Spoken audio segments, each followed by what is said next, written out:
My name is Chris Wyrick from Rogers, Arkansas, and appreciate you guys having me in today. Yeah. Tell us a little bit about yourself, the 5-minute breakdown. I grew up in North Carolina, love North Carolina, and went to North Carolina State University. My claim to fame there, I was the worst high school football player in the state of North Carolina. Hey, This is a true story. My father was I guess what they called back then an influential booster. I was so bad in football that they gave me a scholarship to be a manager so I would not take a walk-on spot at North Carolina State University in the class of 1985. True story. So I went there as a manager, and I was assigned to a gentleman by the name of Jeff Long. Yes, the same Jeff Long who was later to be the athletic director of the University of Arkansas. I was a manager. He was my position coach. So yeah. What was the position? He was tight ends. Tight ends. He was tight ends, and so I worked with Jeff that year. We went 3-8. We were the best 3-8 football team in the state of North Carolina. The state of North Carolina, man, we were feared. But anyway, I got involved in college athletics as a manager, matriculated through. And after college, political science, I learned was not gonna fulfill me as a career, and so I decided to stay in college athletics and got into fundraising. And so fundraising at NC State, which later took me to Miami of Ohio, which later took me to Vanderbilt University, then took me to the University of South Carolina, and then eventually brought me to the University of Arkansas, where I reunited with Jeff. So that has been my career, has been raising money for athletics at those institutions, mainly in the Southeastern Conference. And when that came to an abrupt halt in 2016, I went to work for Hunt Ventures here in Rogers, Miss John L. Hunt and her firm, and have spun off from that. And my wife and I own Equity Storage here in Rogers, Arkansas. We've got some intentional branding here with that cup. Make sure we show it off to the cameras here for the Equity Storage logo. Equity Storage financed by Generations Bank. There you go. Which is very much appreciated, wonderful partner. We wouldn't be in business without Generations Bank, so we're thankful for all you folks do for us. Wonderful partnership. Great. Well, thanks for that too. So, we appreciate you kind of sharing all that information with us. Yeah. What was your favorite stop along the way? I know that you ended up here. Yes. But those are some pretty different places. I haven't been to Miami of Ohio, nor Miami of Florida. Okay. Been to the airport, I guess. Wasn't very special. But what was your favorite stop? I've heard Vanderbilt is pretty cool. Every school was unique. Yeah. You know, every school was unique for various reasons. You know, quality of education, the type of coaches you were with, friends that you made in the community. Favorite place to live when it was all said and done was either Nashville, Tennessee, or quite frankly, Northwest Arkansas. When Arkansas came to an end, we decided to stay here, but certainly loved growing up in North Carolina, don't get me wrong, but loved living here in Northwest Arkansas. South Carolina was probably the toughest place to work. Gamecock fans, high expectations. Yet favorite coach to work with was probably Steve Spurrier. I mean, I could give you a whole podcast on Spurrier stories, and loved traveling the country with him. So every place was really, really unique in that regard. But I'll tell you this, I mean, there is no better conference in the country than the Southeastern Conference. I mean, I was reared in the ACC, and anyone listening to this wouldn't like me saying it. But there is a reason why the SEC is king, and I feel very blessed to work at the schools that I have. Yeah. Any thoughts on conference realignment? You know, I think it's a tragedy. I mean, I hate what's happened. I mean, there's no doubt about it, because these rivalries, I mean, I guess I'm old school. They mean so much, and leadership fell asleep at the helm. You know, these guys, these commissioners and these television execs, And again, back to the SEC, Greg Sankey and Mike Slive and Kramer before him, were innovators and stayed on top, and it's why we are on the top. But it's a shame because a lot of good schools are going to get hurt in the process. But you factor in this realignment, which is really television revenue. I mean, if you want to call it realignment, that's fine. But it's how much money you're making in television revenue, which is how much money you're going to get to be in a conference. And then you factor it in with NIL and the transfer portal. And these are some very, very different. I could not be in college athletics right now. The 25 years I spent were great, and I loved them. I have had the chance to go back. No way. No, I mean, seriously, there's no way in the world I could ever go back to that with, what has happened with all of this stuff. So I applaud my friends that are still in it. Hunter Yurchek is a good friend. We overlapped a little while at Vanderbilt, and we socialize here, and I'm thankful for what he's doing and the leadership he's providing. But the mountains he's having to overcome now, holy mackerel. I mean, there's not enough money in the world to do what those guys are doing. So the NIL deal that they would have offered you at NC State. They would have offered me not to play. It was they would have paid you to go away. It was the go away Chris NIL deal, and I was terrible. And what stinks so bad is my brother was really good. And so he was really, really good, and I was terrible. I mean, I was bad. It was. But I loved the sport, man. And I gave it all I had. I mean, I was manager of the year. There you go. I was all in. And, when you're in college athletics, you're not supposed to have a favorite sport. But when I came to Arkansas, I got to pick my sport. And so I actually was over men's basketball. That was the Tom Pelfrey, basically. And I picked basketball because I knew if I was over football, it'd ruin it. I just love football that much, So that's a shout out to you, Pittman. But my favorite Razorback coach is Van Horn. I mean, I absolutely love Van Horn and what he's doing. So I want to give him a shout out as well. Absolutely. Okay, real quick. Prediction for the season. 7-5. I mean, 7-5 and get, in a bowl game. I mean, I think looking at this thing that with where we are and who we're playing and, now getting outbid for players, not out recruited for them. I think we ought to, have a credo here that says anything above we can be better than 7-5. What I'm trying to say is let's say 7-5 and anything above that we celebrate. That's a good way to look at it. A healthy way. A healthy way. Zach last week was he was hesitant. He was hesitant to give us a record there. That is no reflection on the coaches, the staff, or anything else. Right. It's a reflection on you do everything you can to get these kids to your campus. You think they're coming, and somebody comes in at the last minute and offers them more money than you have. And it's sad. I mean, it's really, really sad. But I think the staff does a wonderful, wonderful job with what we do have. And we can be much better than that. But I think that's a healthy goal. How's that? Something that can not cause us to have too much acid reflux at the end. Well, we all like a reason to celebrate, so there we go. Yeah. You get us 8 wins, we'll do that. As we should. Yeah. Okay.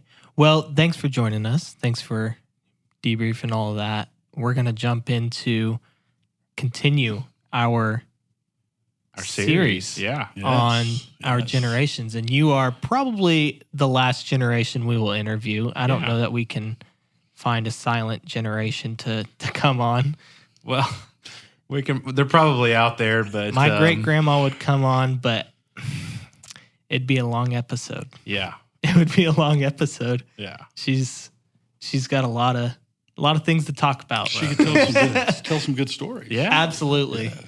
Well, it's really been a fun series. We've had several generations on, and it's been really interesting to hear their perspective of money, how how their thoughts and attitudes have changed regarding money in general over a pretty expansive time, right?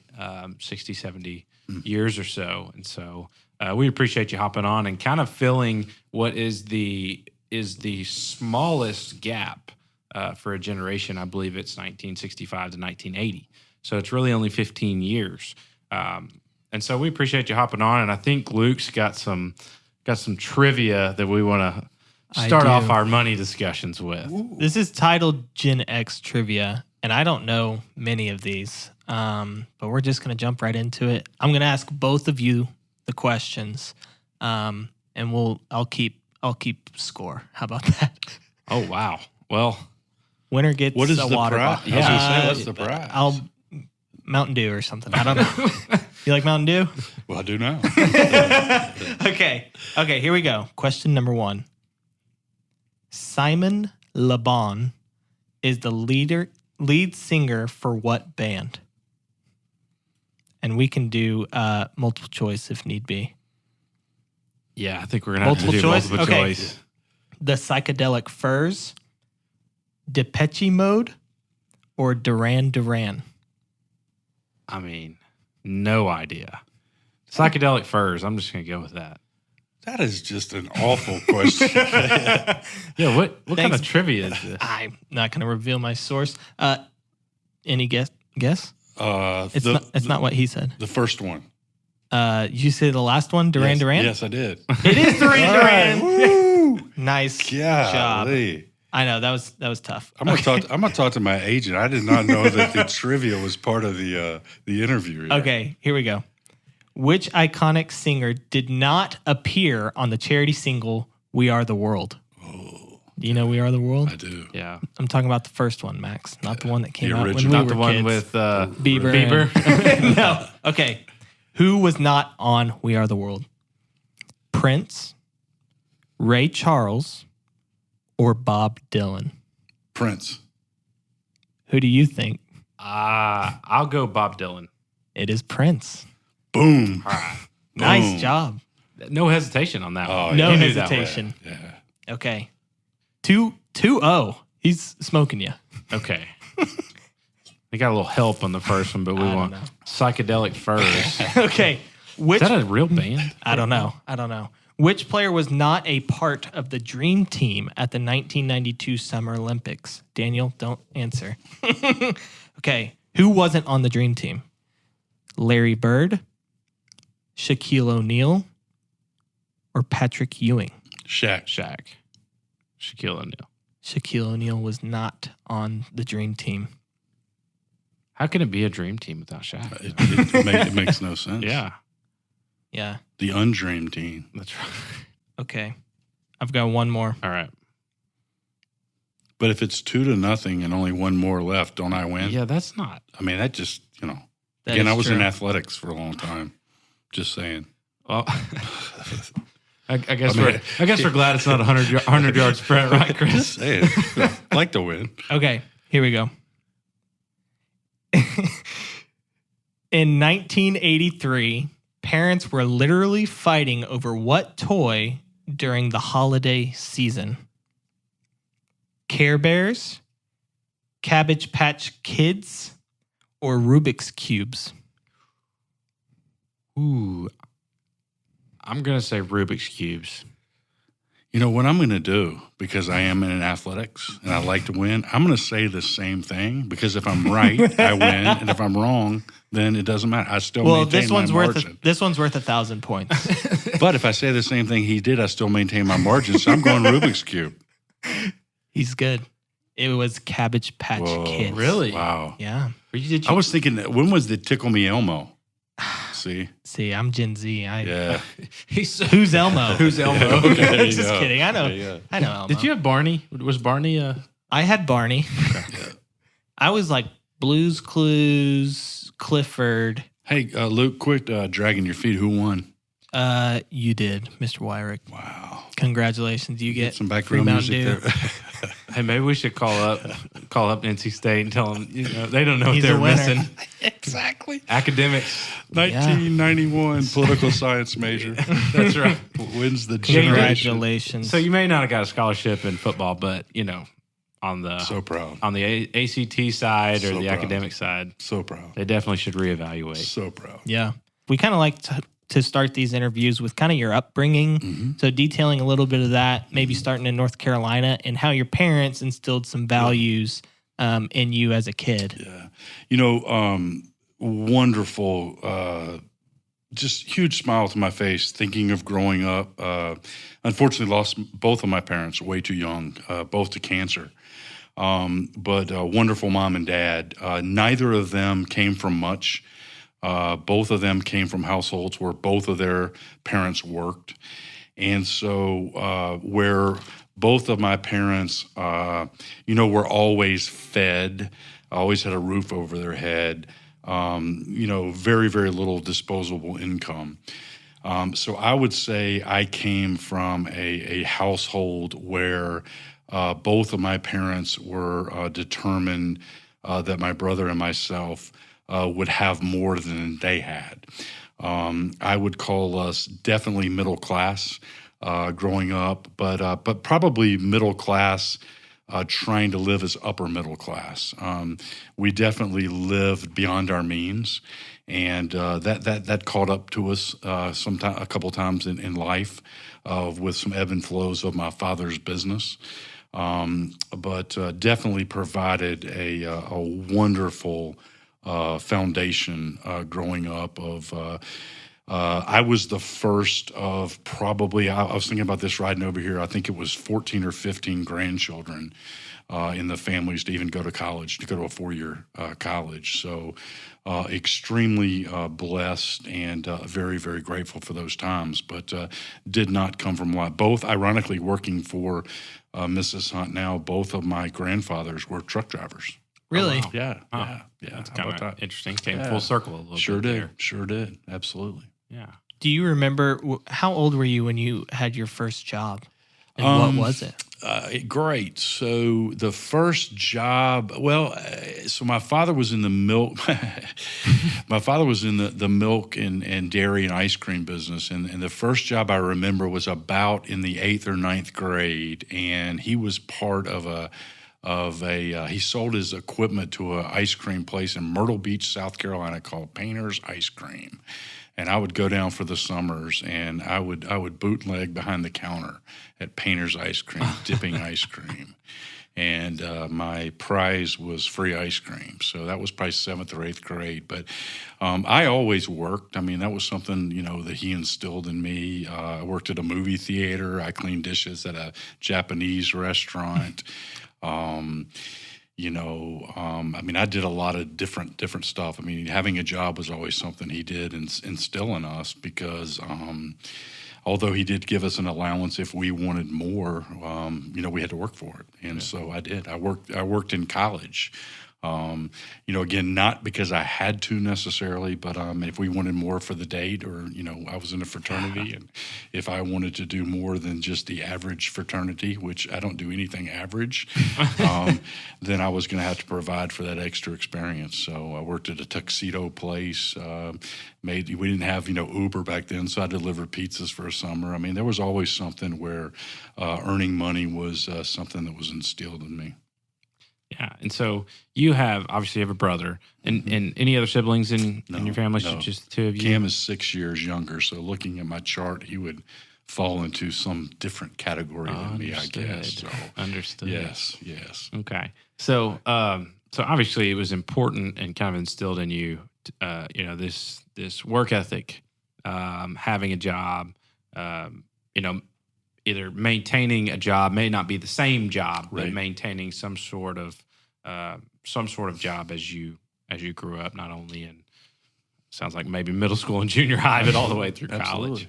So, so obviously, you're happily married. You have a wonderful wife. We'll give a shout out to Miss Marilee. 31 years. Yeah, which is incredible, and you had to take those ideals that you had growing up from your family, and I would assume she had her own coming into your relationship as you guys started off on your journey together. Right. So how did that kind of mesh and mold? Was it difficult in conversations, or was it something that you guys were able to, kind of have a pretty cohesive relationship from moving forward? I don't know at the time that it was conscious, but looking back, I think Marilee, my wife, kind of grew up the same way I did. She grew up middle class, probably lived a life of upper middle class. maybe a little bit beyond her means. But again, in order to get there, she always worked as well. Marilee had a job in high school. Marilee had a job in college. And so that was instilled, upon her. And, even into raising kids and in our adult life, Marilee continued to work at least part-time. Because of some of the decisions we made. We wanted our kids to go to a Christian school. We wanted our kids to maybe have some things that my income on itself would not afford. So Marilee had some part-time jobs in order to afford those type things. And so the fact that our parents kind of raised us the same way. Working was just something we always were going to do. Yeah. Interesting enough, even to the point now that we're blessed that Marilee doesn't have to work. She chooses to want to work because it's just something she's always done. Yeah, yeah. So money has obviously, it plays a role in all of our lives, right? And our relationship to it can be both healthy and unhealthy, and it probably changes depending on the season of life that we're in. So it sounds like, if I go back again to how it was viewed growing up, you had somewhat of a variety of viewpoints to it. I think you said there was a middle class reality with a potential for upper middle class desire or lifestyle. Right. So did that lead to some a healthy understanding of not just work, but what money actually was, or what money could do for you, or what money, how your relationship has evolved with that over time? Yeah, and it's a great question. It's very, very personal to me, but certainly for the sake of this being educational, willing to share. When you live beyond your means, which we did, my father ended up losing his job at a point in time right before I left for college. Yeah. And so when you're living beyond your means, that often means there's not a lot of savings. And when there's not a lot of savings and you're living beyond your means, that means there's debt. And so I was forced in late high school, living what was a very comfortable life for the first time in my life to be confronted with this thing called debt. Yeah. And so I would say, and I love my dad, he's my hero. And Max, you're familiar with my storage facility, and I have something named for my father. That's how much I respect him. But my parents didn't teach me about money, how it's a commodity and how it's to be traded and how it's to be bartered and how it's to be saved. And so, unfortunately for me, I learned a lot more about money through failure than I learned through success. And, if I had any advice, and maybe you'll ask later, of something that's missing in the generations today, I don't know that there are nearly enough conversations taking place between fathers and sons and mothers and daughters about wealth. And about money and about savings and about credit cards and, credit. My parents never talked to me about credit. Yeah. And I was a big enough of a knucklehead to say, hey, if it's between, and forgive me, Pastor, I'm getting ready to say this, between getting a keg on a Friday night or paying the electric bill, there were times I went for the keg. Okay. And so things later in life came in like credit score and other things that never had really been explained to me. So, most of my journey was unfortunately trial and error. And I got to a point in my life, and I'm sure we'll talk about that later, where I was able to overcome those. Okay. But there were some mulligans originally in life that weren't taught to me. I'm not saying that maybe I wouldn't have made the exact same decision, but at least it would have been an informed decision. Sure. So my situation with money was certainly trial and error, and a lot more error than successful trial. Yeah. So spending and saving, right? They're two pretty common terms. Right. I'd be curious to know what your philosophy has been throughout the different seasons of your life. Obviously there's times when, or savings can be consistent throughout, and then there's time to spend and time to not. Right. But I'd be curious to know what your philosophy was, and maybe how you've taught your kids, what that should look like, or what that's looked like based off of that kind of the trial and error mentality. Absolutely. I think that the rule of thumb for us always kind of was 2 months income in the bank. Yeah. And if you really were an overachiever, 3 months. Have no idea where that came from and was that. But I think back to sleeping at night, for me, I would say that I lived my life more with 1 month in the bank than two. There were times that there were two. There were times that there were three. But through the grind of it all, somewhere between a month and 2 months in savings was kind of where we were. I also would say that my own philosophy, again, through my father, I was never going to forego a vacation or forego a moment with my family, and a moment meaning something that I knew I was always going to treasure because of money. Yeah. We were going to find a way to make it happen. And any money in our life that we ever had, quite frankly, was through real estate. It was through the buying and selling of our homes. We were very fortunate, all except through 2008, which we happened to sell a home in 2008, and that was our darkest time in our family history, evolution of our own accumulation. We were always able to make $20, $30, $40, $50, $100,000 in the sellings of homes, and that was always able to make that household savings, double and triple, what we wanted. However, when 2008 comes and you're upside down for the first time in your life, that's the toughest time in your life, and you're looking at each other like, what in the world are we going to do? So tough. But real estate for us, up until the time that I went into the private world and really made the transition from traditional 8-to-5 job into what I now call entrepreneurship. My philosophy was always trying to have 1 to 2 times my monthly income in savings. Yeah. I think, it's interesting to kind of look back at those recessions that people our age really haven't been a part of as adults. But we do have a lot of young listeners.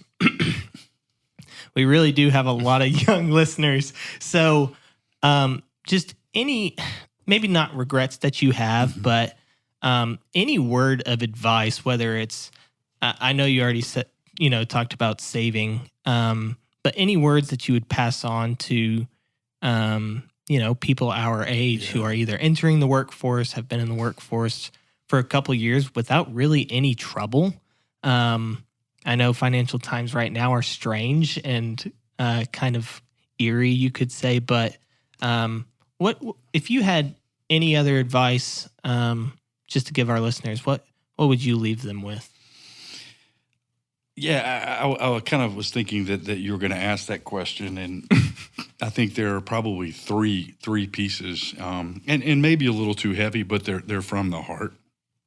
First and foremost, I spend a lot of time. My favorite part of working on a university campus, and candidly, what I miss the most, is working with young people when they come and say, mentor me, teach me, tell me your experiences. And I was always very, very transparent with the successes and with the failures. Today, that doesn't happen as much, but when they come to me, it's amazing, this generation right now, how fearful they are of failure. What do you know, Luke? Max? What do you know about failure? I mean, what's failure? I mean, what did you lost a high school football game, or failure to me is not trying. Failure to me is something didn't work and you quit. Success is made by taking something that you quote unquote failed in and knocking yourself up and getting up and trying something different. But it's amazing. It quite frankly breaks my heart how many young people talk about their first job and they're scared of failure. Well, heck, if it doesn't work, go do something else. I'm way too young to sound this old. But we live in the greatest generation in the world, and we live in the wealthiest times in the world, and we live in an era where there's so many different ways to make money. If you don't like what you're doing, quit and do something else. Yeah. We also live in the laziest generation in the world. And so where I really had to bust it as a manager to be halfway decent, these days you almost just have to be average just to be good. Yeah. And that's the God's honest truth. And so not being afraid to fail is certainly one of those things. The second thing that I really hurt for your age, you two guys that I'm looking at is for me, keeping up with the Joneses was a joke because we tried to. I don't even know how y'all try to keep up with the Joneses. I mean, I drive around this town and coming here today, I passed a Porsche. This is true stuff now. I'm not making this up. I passed a Porsche. I passed a Ferrari. I passed at least 2 Lexuses. I don't even know the names of some of these cars now. But trying to keep up with the Joneses, I can tell you as a guy that spent my life maybe not trying to keep up with them, but certainly paying attention to them. Now that I'm so blessed, I'm not a Joneses. I might be a Joe, but not a Joneses. But now that I'm blessed more than I ever thought I would be blessed in my life, it's not my happiness. Yeah. I mean, it's not my identity. My wife would say that you have more than you ever thought you would ever have. But you're not happier than you ever have been. And so I can beat that into your head, but it's true. If you define yourself truly by wealth and financial success and you believe that stability buys you happiness, I think you've missed the purpose in life. And in turn, what does make me the happiest, and I know this sounds corny, but it's true, it's when you do something for somebody else. When you give something you have that you never saw yourself giving away, part of that wealth, the eye of the camel, right? I mean, camel through the eye of the needle, and doing those things for other people that can't. Now, you want to talk about keeping up with the Joneses being diminished? That's what puts a smile on your face. So nobody's going to follow that, and everybody's going to say that's sappy and not believe it. But there's where happiness is wrapped up. That's where it's at. And if you don't think so, go out tonight and do something for somebody else. See what kind of feeling that gives you, as opposed to getting in your Porsche and paying $10 a gallon to fire. It's true, but it took me 56 years of my life to be there. Yeah, that had to evolve, but that's the truth. Yeah, well, we appreciate that. That's we do have a probably younger subset of listeners, so I know that they'll be, we've had the gambit of folks on here, right, including Dossett. Yeah. Who was just an awesome interview. He was he's about to be, or he started his freshman year at the U of A this week. So wow. It was a different interview. It is. I bet you did. It was interesting. I think the other thing too is no one ever. We were taught you work a job. You have a job. You have a boss and you have a job. And today's deal, it's not one job. It's like 4 or 5 jobs. Yeah. It's passive income. It's all these different ways to make money that were, to me, so far. I never thought I would have like 3 or 4 different things that I do. Yeah. But I absolutely thrive on the variety. Yeah. And that gets me up in the morning, knowing that not every day is going to be the same. I have no idea, whether my time is going to be at Hunt or whether it's going to be at the storage or whether it's going to be consulting or, I like that. And that keeps me, truthfully, I'm more motivated now. The short is more positively sharpened for me right now than I think it's ever been in my life because of that variety. And I urge young people to do that. You've got the time to do it. You've got the resources. You're smart. You've got these computers in front of you. There's so many ways to do that I encourage them to do it. Yeah. If you could look back at the generations below you, how would you grade how they're doing as far as managing their finances? And when you mean below you, meaning you? Yeah. Well, you're at such a disadvantage for 2 reasons. Number one, you're making insane money. I mean, what you didn't ask me, and if you want to ask me, I'll tell you, but how old I was before I made 6 figures. I mean, you guys are coming out in 1 or 2 years. 6 figures is nothing to you. So here you are amassing this wealth just by graduating from college is a tough thing. So that wraps you up in a whole, that gets you back into this Joneses thing. So then you say to yourself, okay, what are you doing with it? I mean, are you doing for others, and are you making wise investments in yourself and in mankind and in doing the right thing? Or are you on your third home and your fourth car and going to Hawaii every year? And I would say that I hope it's just a balance. I mean, I want you to have, I've already said I made money in real estate, so I hope you have a nice house. And there's nothing wrong with having or riding around in a BMW, but does it have to be a brand new one? And do you have to have one every 2 or 3 years? So there's nothing wrong with having, more than the norm, but when is it enough? Yeah. When is it enough? And that's the problem I see with your generation is you're getting so much that you don't have a cap on what enough is. You're allowing enough to be defined by someone else. And by allowing it to be defined by someone else, it's never going to be defined. Yeah. Yeah. That defined by somebody else is totally on point with comparison. It's a huge part of, I know Max and I aren't social media gurus. Yeah, you see everything. It's so public. The world and the wealth and anything, is so unbelievably public. You've mentioned this phrase of keeping up with the Joneses several times. And, you mentioned some of the cars that you drove by to get here. Well, I can imagine, 20, 30, 40 years ago, you may have seen one or two, but you also had to see it out on the road. Right. You weren't getting inundated with this, just constant Instagram, Snapchat, social media that is showing you what someone has. And I was watching a video of it was a parody, but they were using a fake private jet to have influencers come in, say they have a private jet, hey, I'm going to Paris, or hey, I'm going off. And it's not functional and doesn't work. And it was a parody thing. And I thought that was really funny, but that was kind of this mantra of, I have this, but let me show you. Yeah. Whereas that may not have always been the case. It's harder. Yeah. I mean, it's biblical, but where much is given, much is expected. And you're in a generation where you've been given so much. My wife asked me this not too long ago, and it absolutely smacked me in the face. But she said, I want you to sit down and I want you to write down the last 5 times you were just over the moon happy.